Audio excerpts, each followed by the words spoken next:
মেরে ভাই ও দোস্ত বুজুর্গ আজিত, ইসলাম এমন একটা জীবন বিধান যেটার মাধ্যমে একজন মানুষ তার জিন্দগিকে সঠিকভাবে পরিচালনা করতে পারে। রাসূলুল্লাহ সাল্লাল্লাহু আলাইহি সাল্লাম সে পথের দিশারি। নবী করিম সাল্লাল্লাহু আলাইহি সাল্লাম যেগুলো আদেশ করছেন সেগুলো মানা তার উম্মতের জন্য আবশ্যকীয়। ঠিক তেমনি যেগুলো নিষেধ করছেন সেগুলো মানা তার উম্মতের জন্য আবশ্যকীয়।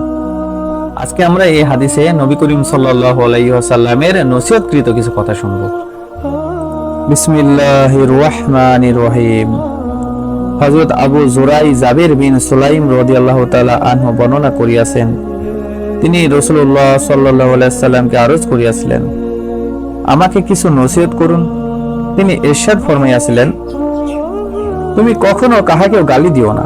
হযরত আবু যুরাই বলেন, উহার পর হইতে আমি কাহাকেও গালি দেই নাই, স্বাধীন মানুষকেও নয়, গোলামকেও নয়, উটকেও নয়, এমনকি বকরিকেও নয়।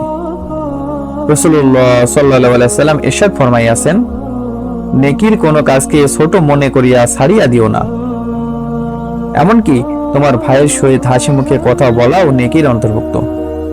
তোমার লুঙ্গি পায়ের গোছার মাঝামাঝি পর্যন্ত উঠাও, লুঙ্গি টাকনুর নিচে পরিধান করা হইতে বাঁচো, কেননা ইহা অহংকারের কথা। আল্লাহ তাআলা গর্ব এবং অহংকারকে অপছন্দ করেন।